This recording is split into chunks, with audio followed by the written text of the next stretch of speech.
Hello, stranger. All right, I'm Daniel Wayne Kazmarski. There's a bubble right here. You like my bubble? All right. Ah, man. Feels good now that the Carolina Panthers finally got their win. And they actually pretty much thoroughly outplayed the Raiders. Well, okay. So there's a couple things here. Panthers have been acting like the Raiders in the last several years, trying to get coaches fired mid-season and quitting on a quarterback every year and quitting on good people all the time way too early and pretty much even leaving the city where they play, which is what a lot of Panthers fans think will happen to their team in another example of quitting. Here's the thing. This is why...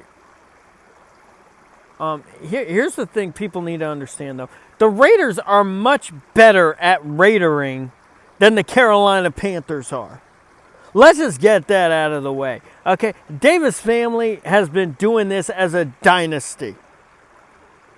The Carolina Panthers just started with one owner who honestly is a lot closer to success than people realize. The Raiders never realize how close they are to success. And they get pretty close, but then once they start to realize it, they screw it up. The Panthers don't get close enough to realizing they can be successful. So they screw it up kind of inadvertently, thinking it's still screwed up because they screw it up while they're right at before the point of turning around. The Raiders kind of do it right after it seems like they've turned a corner. That's the difference. The only time the Panthers have gotten good enough to look like they're doing it right when they turn the corner is when they just decided not to make Steve Wilks a full-time head coach, which is sad. Panthers did quit on Sam Darnold, but Sam Darnold was kind of, they kind of cycled through a few quarterbacks under Steve Wilks before they got to Darnold again and gave him another chance. And he did well, he just didn't shine. Now, compared to what he was being coached by the Jets and Matt Gase, and remember, this is a young quarterback that was only playing for the Jets and Panthers, two teams that have no business signing young quarterbacks, and a guy who spent a chunk of his career at the time being coached by Adam Gase. His improvement in Carolina is colossal. The man is just awesome. Just for that alone, just for looking even mediocre compared after how he started and the things that set him back. Those are just tragic challenges that people just don't consider. Being drafted by the Panthers, Jets, Bears, Broncos, that is not an easy start for an NFL career. It's just not. And I don't mean to belittle anybody, but the pattern of history is there. From Brock Osweiler to Jay Cutler to Sam Darnold to, to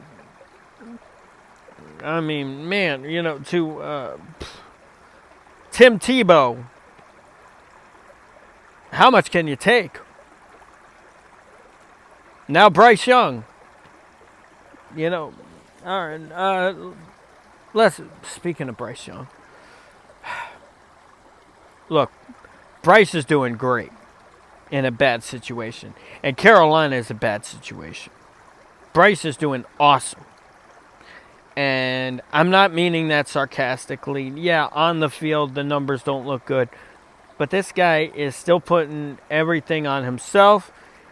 Sure, he's demoralized. Yeah, he's struggling because he's never really been in a situation like this. But he's struggling like a winner. He's taking personal accountability, and he's making the most of his opportunities. He's still nice to everybody. He's still respectful, and he's still putting in hard work. And his teammates got his back, which tells me, yeah, he's doing great. It just doesn't look great. He's going to be good. Just like I believed Darnold was going to have his moment. He was going to rebound. I don't think Darnold's going to suddenly become this Hall of Famer. I think Baker Mayfield could become a Hall of Famer, but not Darnold. Darnold kind of reminds me of Delhomme. I think he could be like really good for a few years. Maybe get to a Pro Bowl. but he can get it done. He could be a Hall of Famer. I mean, sometimes, coming out of college, Brady was really, for a few years, not that much to look at. He was just having success on a great team.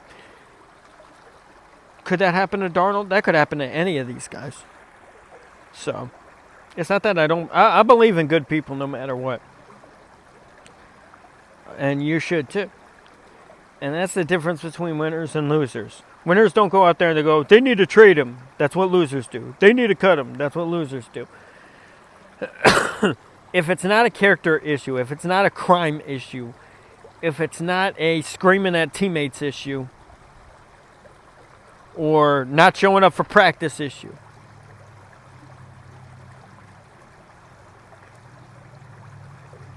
then I believe in the kid.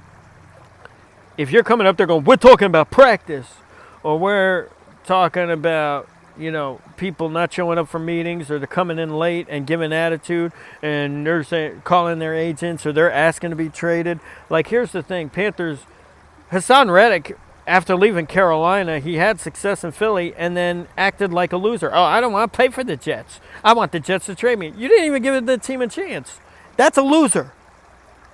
That's why Carolina sent you packing. That's why they didn't give you the contract extension. Brian Burns, how's he doing outside of Carolina? About as well as he did last year.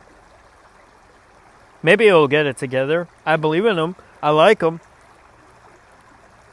But, bro, last year should have been a contract year. It should have been a career year for you. And you got run over.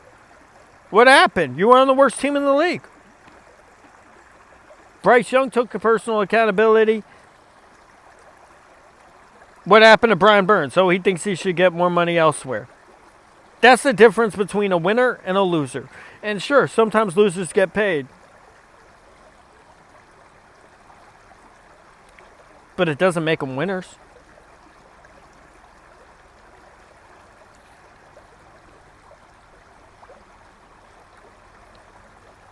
So, sometimes winners lose. Doesn't make them losers. Sometimes losers don't get paid. It doesn't make them losers.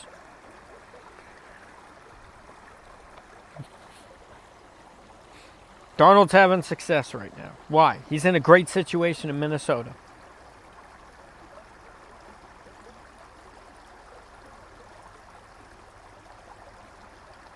That's the difference between these guys. That's what's happening right now. So, but Dalton took over in Carolina. So Dalton is that's what happens when you got a real quarterback out there. Well, is that what happens? Is it possible that Dalton is pretty much a Hall of Famer at this point? Well, that's a bit much, isn't it? Well, no, think about it, man. Think about how many guys have done horribly where Carolina is. How many of them were first-round picks? Cam Newton struggled with this sorry team. Teddy Bridgewater, first-round pick, couldn't get it done. Then they went with Sam Darnold, first-round pick, couldn't get it done. Baker Mayfield, first-round pick, cut in the middle of the season, went back to Darnold. Cam Newton came back also in 2021. He couldn't get it done, by the way. So they went with Bryce Young. 5 first-round picks. 3 of them were number 1 overall. And they couldn't get it done in Carolina. Finally, several years later, here comes Andy Dalton. And I'm just assuming Andy Dalton's having like a Jake Delhomme-esque career in Carolina. I don't know if that's true or not. Guy hasn't even won a playoff game yet. But it seems like maybe, just maybe, Dalton is just awesome. And Dalton turned around the Bengals.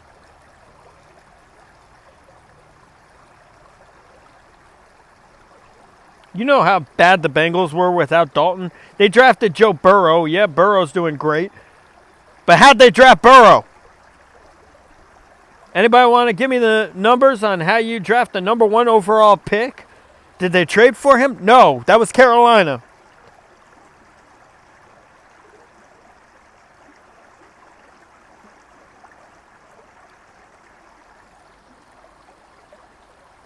Maybe, just maybe, Dalton is a lot better on sorry football teams than people give him credit for.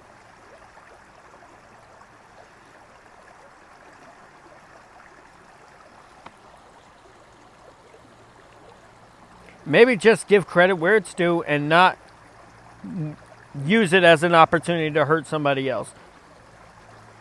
And for those of you who think that Bryce Young is too short, the only guy that has his own statue in front of the Bank of America Stadium is Sam Mills. And if I have to explain to you how many people quit on him because they said he was too short, and how he ended up in Carolina, even though he was a legend for the stinking Saints, I don't know how to help you.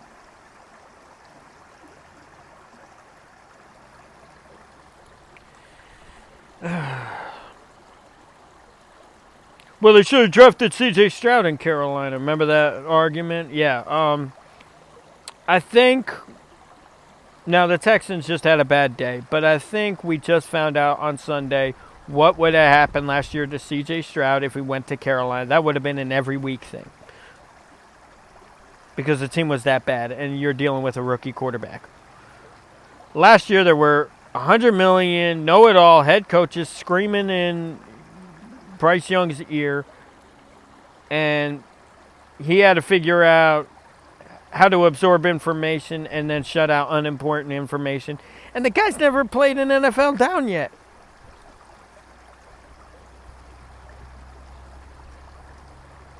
This year, there's a lot more consistency. There's a lot more rhythm. It's a lot more peaceful. But Bryce Young is still struggling. Yeah. Because he's basically coming in from a situation that no rookie has ever had to handle.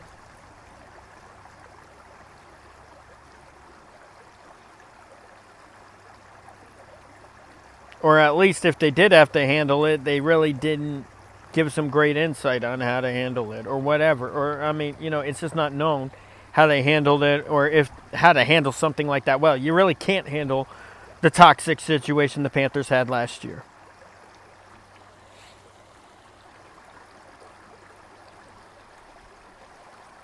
Panthers made changes. They gave Bryce Young less responsibility, but more opportunity to relax and see things from a different angle.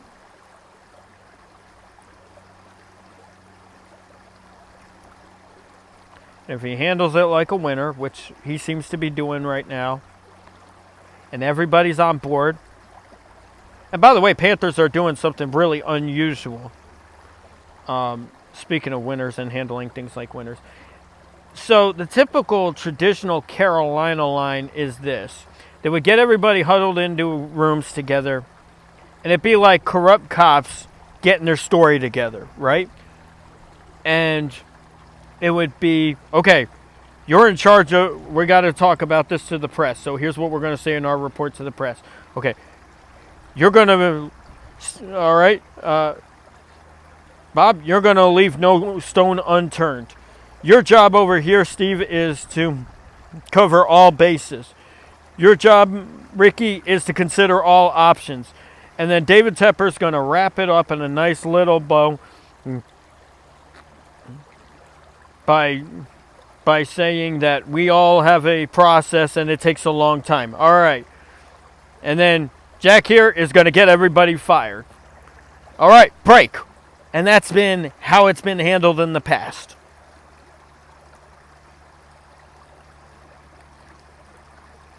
Now it's being handled much differently. Now it's being handled. The coach comes in, and we know what he said on Sunday. Bryce Young is our quarterback. Goes back, looks at game film, changed his mind, and said he changed his mind after he looked at game film all night. Went back further, did his job, and said, we're going to go ahead, and we believe Andy Dalton gives us the best chance to win. I talked to this guy, I talked to this guy, I talked to this guy. And then I'm not going to tell you what we said or who said what or who agrees with what, but we came to a decision, and they backed me up, and we're going forward with Andy Dalton. I have a feeling Andy Dalton is our best chance to win. And now we know what happened Sunday. He won. Great. Yay, we all love Andy Dalton. But before that moment, before that gamble, Dave Canales got reamed. Panthers just got destroyed publicly for quitting on Bryce Young. Because why? You quit on another quarterback. And I think two things could be true at once. It could be true that the Panthers needed to make that decision. It could be true that that decision needed to come from Dave Canales.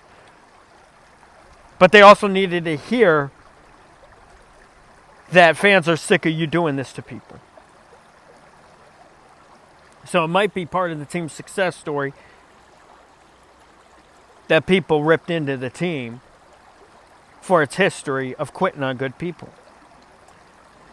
And that led to Dave Canales saying something unusual that does not go with the party line strategy of, everybody leaving no stone unturned and covering all bases and considering all options. When they heard about the possibility of trading Bryce Young, the Carolina Panthers said, we're not interested in trading Bryce Young. And then Steve Smith comes around middle of the week last week and then reestablishes the argument and says this could be good for Bryce Young. Sometimes you just need a chance to see things from a different perspective. Kurt Warner had used his life story. He didn't say it about the Carolina Panthers, but his autobiography was about that, how he needed to be rejected and go through hardship in order to become great. It wasn't an overnight process to win the Super Bowl with the Rams.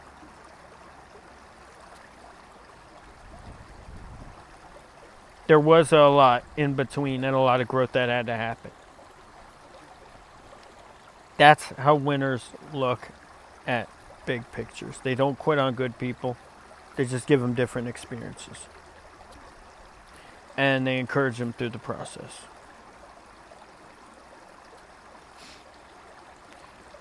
All right, I'll see y'all random strangers next time. Don't be a stranger.